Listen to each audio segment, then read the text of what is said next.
Hello and welcome to another science fiction double feature podcast. SFDF has Disco Fever. We're going to be talking about the last two episodes of Star Trek Discovery, finally. Been meaning to for a little bit, but now here we go. I'm Tim. This is my co host and t shirt sender, Terry. Say hello, Terry. Hello, Terry. Do you like your t-shirt? I do. I thought it was really good. It was really funny.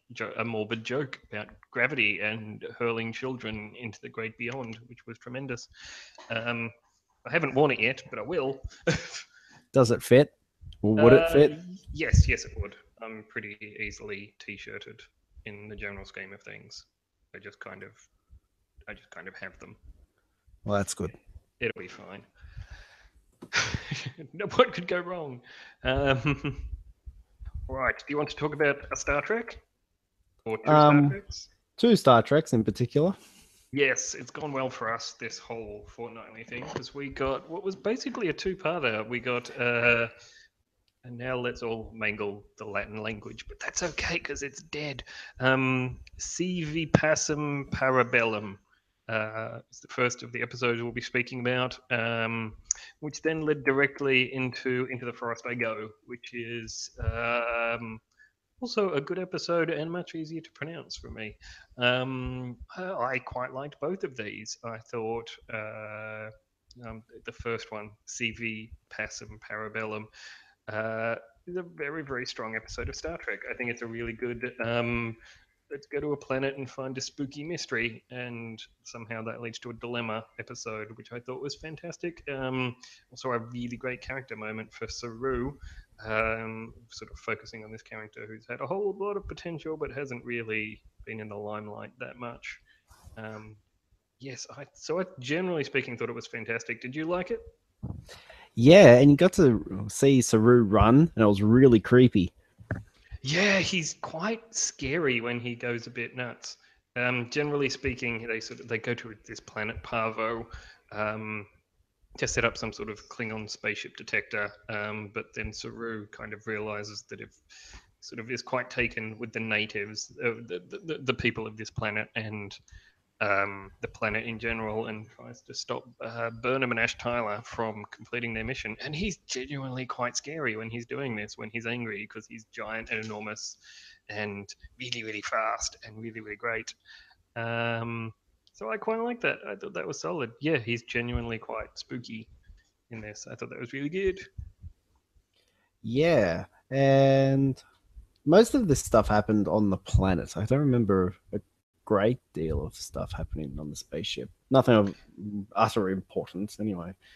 Um, No, they kind of, yeah, there's a few conversations, I mm, think. And there's sort of some, we do kind of it's find out that Stamets is a bit disoriented by yeah.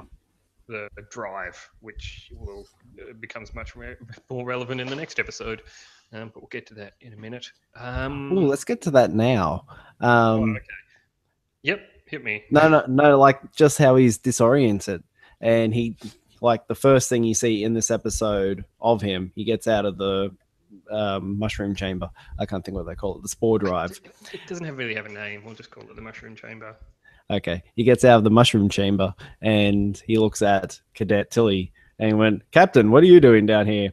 And is that a part of him like being interdimensional or I kind of thought, is he half like thinking in the time travel sort of thing, Can and she he actually see through time? becomes captain? Yeah, he sees through time, and she actually does become the captain that she wants to be.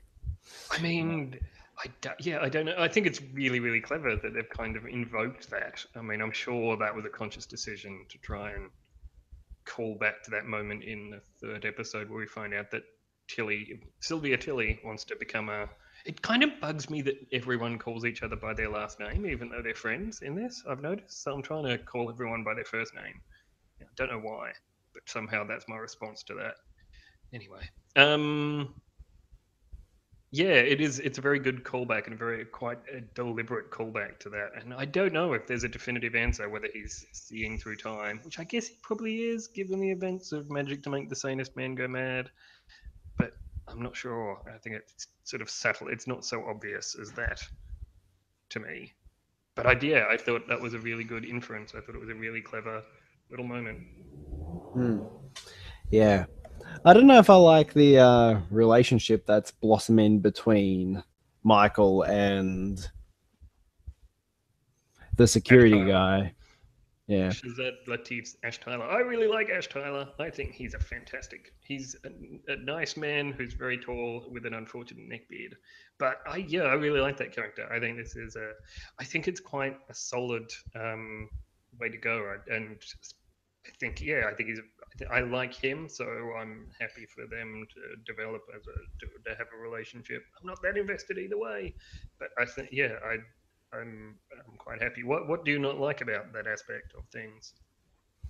I don't know. I think it's just mixing work and personal life, that sort of thing. Can they really be objective down in the future when things happen? Because they're going to have their personal, um, the emotions involved when choices have to be made. And yeah, I don't know if I like that on my Discovery. I It's think if I interesting. was the loose cannon captain, I'd be putting a stop to that. Well, yeah, I mean, I think it's this. It is this weird aspect of space operas that we kind of have to accept for some reason that people going to bone, and even though there's in the real world there's a massive conflict of interest there, it's just going to be the nature of TV that's no longer an issue. I mean, yeah, for me it's much more apparent in the relationship between Admiral Cromwell and Lorca, because she's his boss, lover, and therapist. I mean, that's not healthy. That's not good for anyone involved, and yet it's kind of how that particular episode went. I mean, there's a similar issue with, I guess, Culber and Stamets, Hugh and I forget Stamet's name. Um, I always do. Anthony Rapp, and Wilson Cruise's characters. So yeah, I agree, and I do kind of notice that quite a bit. But it seems like it's just part of fiction now, and especially space opera. That's just something that's going to happen. I think You need that on a t-shirt. Just gonna bone. just going to bone. People going to bone. I mean, People gonna bone. seems like it's just the nature of the world. I don't know why I sound so wistful about that. I'm fine That with is it. fantastic. People gonna bone, and then in smaller lettering underneath, it's the nature of the world. Yeah. It's it's quite poetic. I like it. Yes. Yes. I can be poetic on. Well, no, not really. It's never happened before. This is something of a first. Um, what else? Is there anything else to say about this episode? I did quite like one thing they didn't do, um, which is when um, Tyler and Burnham are on the planet and trying to decide what to do about Saru after he's kind of gone a bit wacky, and you think they're about to have an argument over what to do, and then Tyler pulls rank, and then Burnham is just cool with that, and I think that's really good because we expect conflict here, but given everything that's happened, and the episode doesn't bring any attention to this, it makes no sense for Burnham to sort of object at this point, because the last time she sort of objected strenuously, it started a war probably and got her friend killed pretty definitely. Uh, yeah, I quite like that they don't go in that direction, and it's kind of just treated as a little twist. They don't draw attention to it, but nonetheless, it's a really good choice on their part in that episode. Um, yeah, I've been thinking about like what episode of Discovery is. Everyone kind of thinks this with Star Trek because there's 7 seasons of everything, and where do you start? Because a lot of it's junk, and I think this or previous episode, not the previous episode, but Magic to Make the Sanest Men Go Mad. Probably the best choices so far of what the show is, and what it's sort of supposed to be about. So yeah, I thought this was a really solid episode, and it had a lot of Saru, who was wonderful and great, and basically my favorite thing ever. I didn't get the same interpretation. that you did of her just accepting he's the superior officer. Oh, how so? Uh, well, maybe I'm not remembering it clearly. I remember him. She said a suggestion, and then he's like, "No, I'm the superior officer. We're going to do this." And then I thought they ended up doing something different to what he implied. So I thought she actually ended up winning that because she was running away and he was a distraction. I Um, think um, no, they basically sort of follow his. He wants to go and set up the beacon thing at the yeah. Crystal Tower, whatever, to detect the Klingon ships. And she just agrees to go and do Oh, that's that and right. goes to set it up.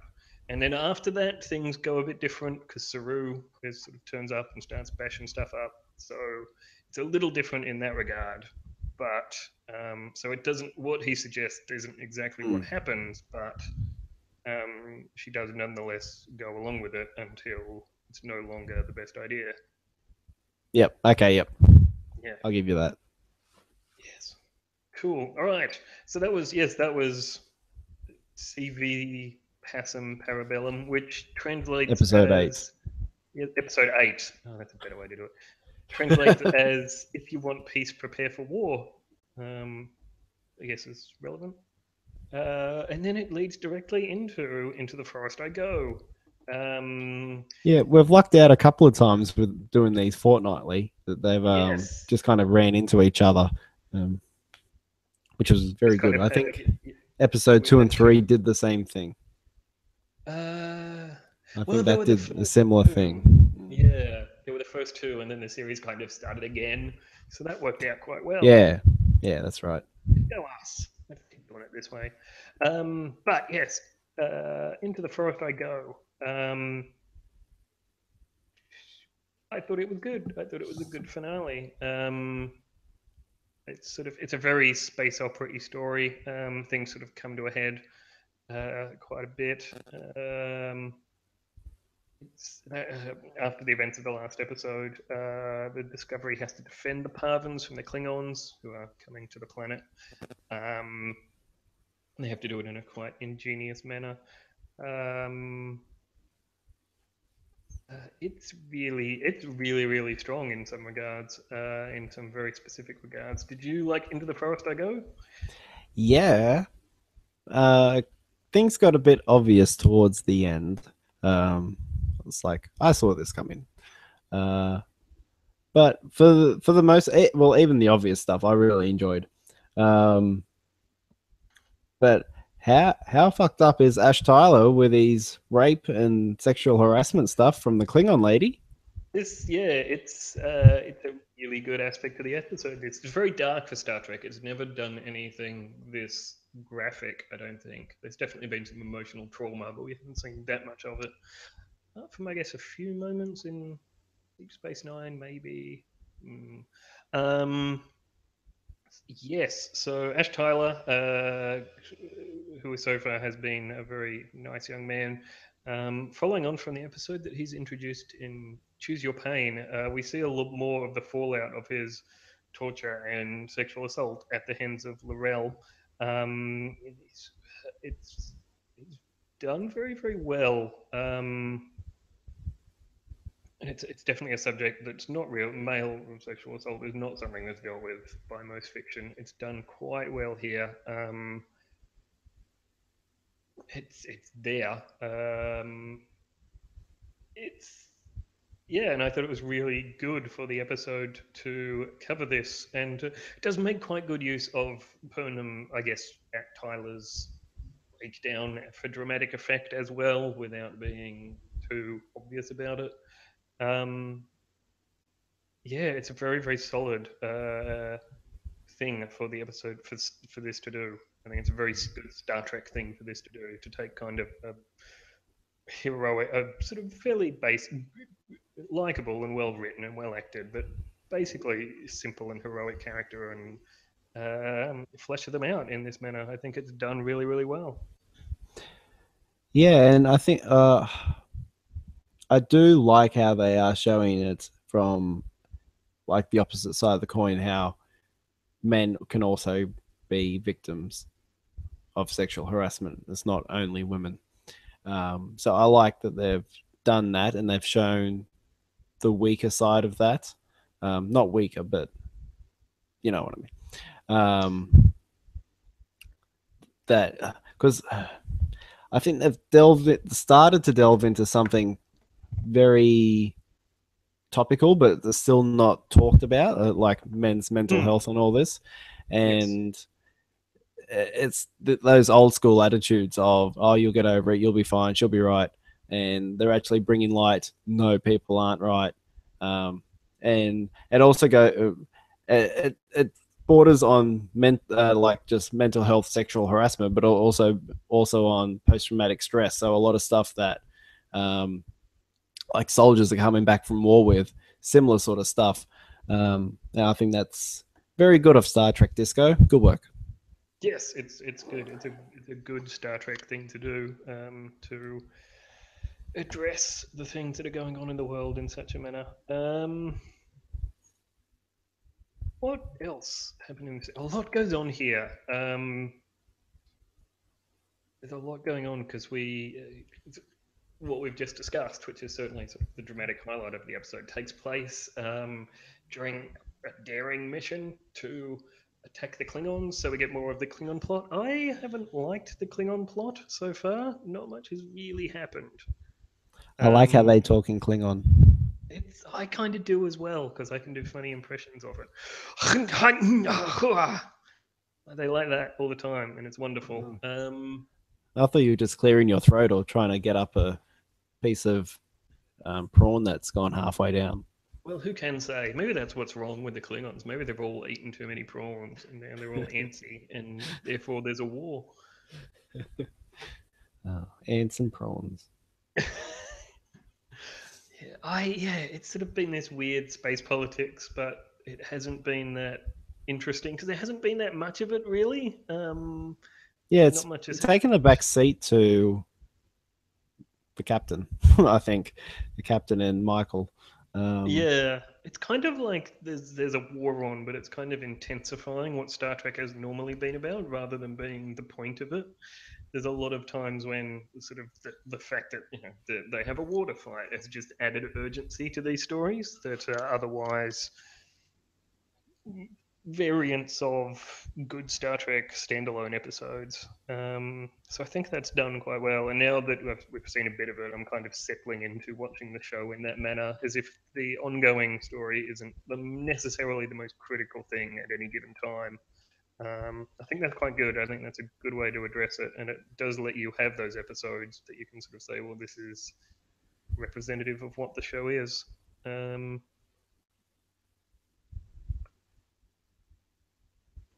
Yes, I thought that was very solid. I like how Michael got her hero moment while she's fighting Cole, and steals back Giorgio's Star Trek symbol triangle thing. Starfleet insignia thing. That's it. So like her doctor, in this particular case. I like that the Admiral wasn't dead. I thought it was a bit lame when she just kind of she got knocked out, as it turns out. But I thought that was a pretty crappy death for the character in previous episodes. So I thought that was good that she's still there and doing stuff. That's going to come back to haunt Lorca, though. Well, this is interesting. Did you know? So, also, what's going on, because there's a lot going on, is that Stamets has to go and do a whole bunch of jumps in the spore drive, and it takes a toll on him. And then he decides to do one last jump in the most foreboding television you've ever seen, and they end up in some sort of spooky otherworld. Were you? You notice everything that happened at this particular point in the episode? Because I was kind of sitting there going, I was mostly trying to figure out if everyone was done for, if it was going to be as obvious as it turned out to be. Did you notice all the little details in this particular point? After the jump? Just before it. No, are they in the Upside Down on Stranger Things? I think they're in the other space from other space, but there's apparently some moment that I didn't actually notice because I was trying to figure out what would happen, and didn't actually see what did happen. Apparently, Lorca did some sort of jump override thing when they were Oh doing. yeah, Oh, I missed that. I did see that. Yeah. Yeah, because he's like, all right, I'll get you back to the starbase, but this is going to be my last jump. And just as they were plugging him in, Lorca did fiddle with some controls, So and yeah. I think So he, I think he royally fucked them. he's presumably done. I don't know what his intention is, but yes, he's presumably brought them here or caused this turn of events on purpose. I mean, surely he wants to get away from the admiral who said she'd um, take the ship away from him. And I don't think he wants to lose Stamets and the spore drive, which I think Well, is the main reason for it. well, I don't know because it doesn't quite. To me, that doesn't. I mean, there's only so much he can do with this one guy. Surely it makes sense to try and figure out how to have other people or some way that's not dependent on Stamets to get the drive to work. Um, I kind of figured he was just. I'm figuring he's just kind of playing for time, um, or trying to, and that's why he's jumped off, or wants to just go on one last adventure because he's a maniac or something. Don't know. I haven't liked Lorca that much as a villain, to be honest. He's not really complex enough for me to be that compelling because he's either too obviously villainous or it seems like they're trying to establish him as more complex than that. I mean, those seem to be the two things that are going on. There's not. I find him just too obvious a character, and therefore not particularly compelling or creating a tension. He's just a terrible jerk, and that's pretty much it.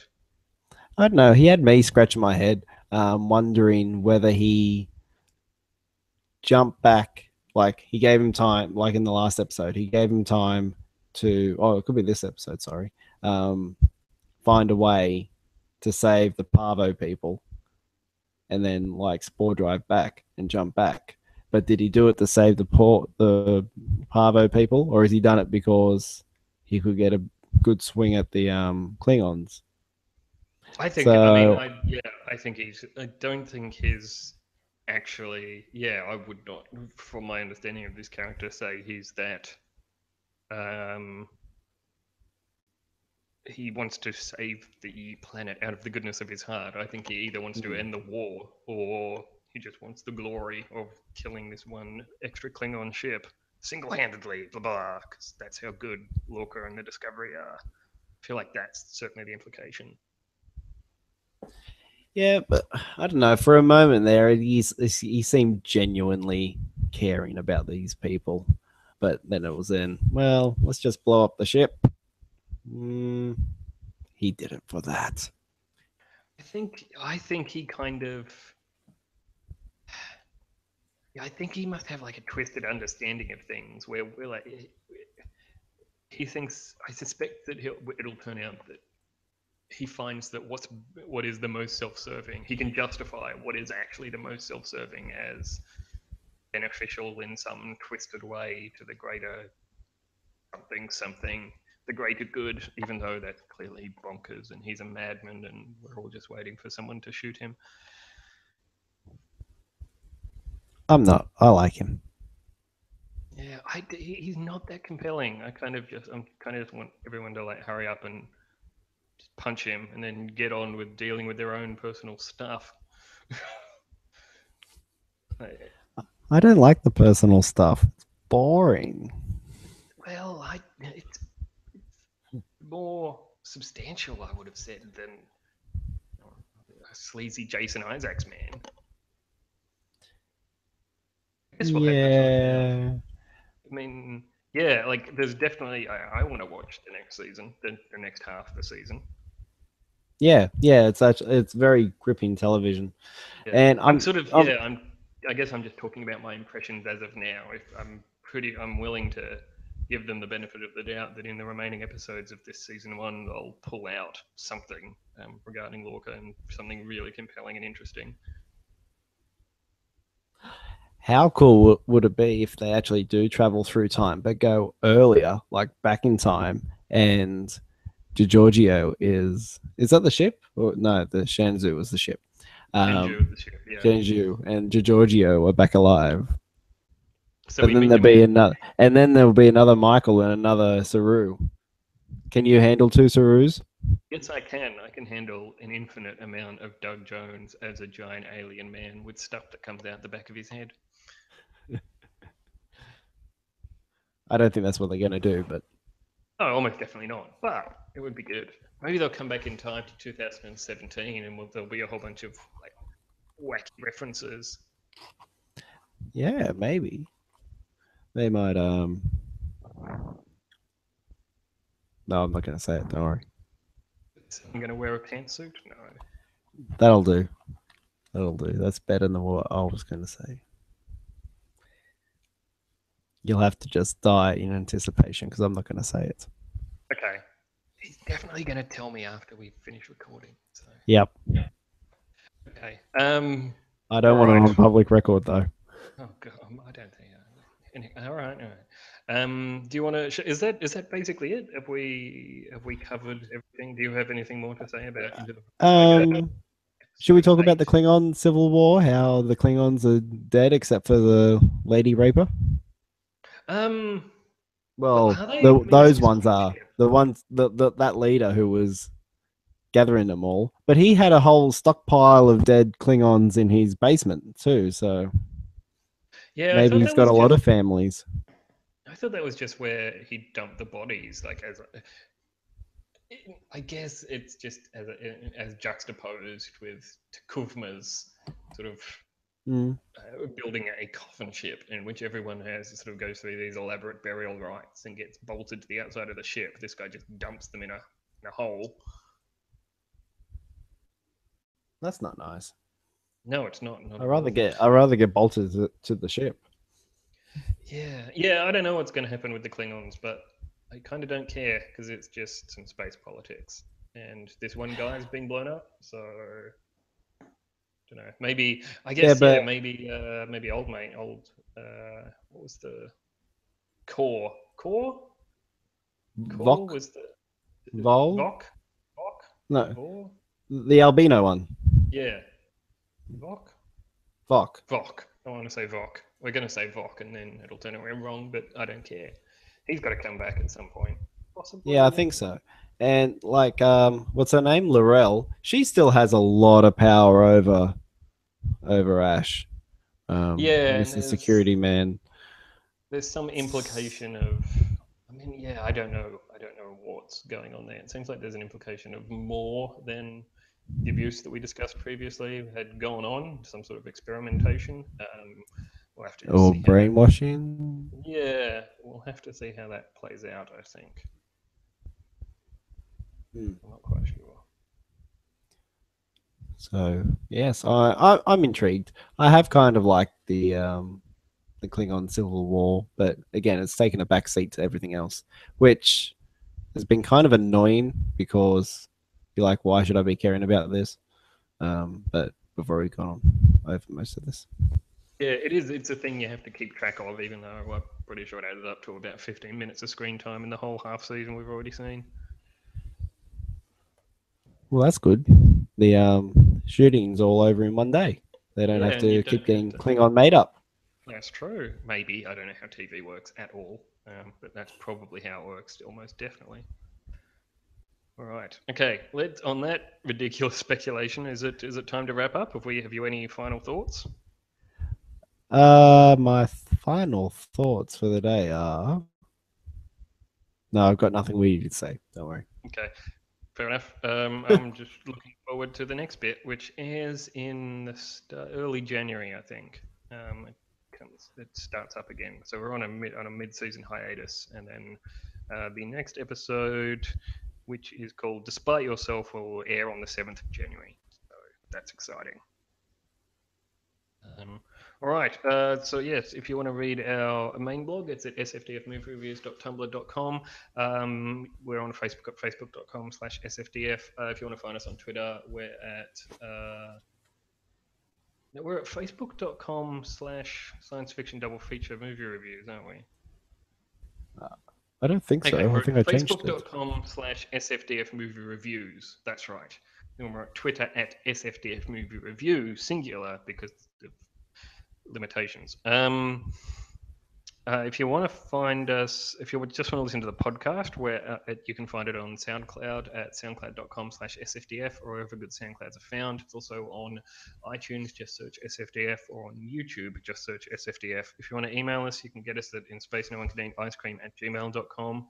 And if you want links to all these things, because I said them wrong or said them too fast or don't know what I'm talking about, you can find them down the right side of the main blog, along with a whole bunch of other good stuff, which I definitely do know is at sfdfmoviereviews.tumblr.com. Okay, so that's on that note. That's about it from us. Let us know if you've enjoyed the podcast, and we can come back maybe for the rest of the season or the rest of Discovery to come now that it's been renewed for season 2, which is exciting. That's about it from us. So say goodbye, Terry. Goodbye, Terry. Okay, bye.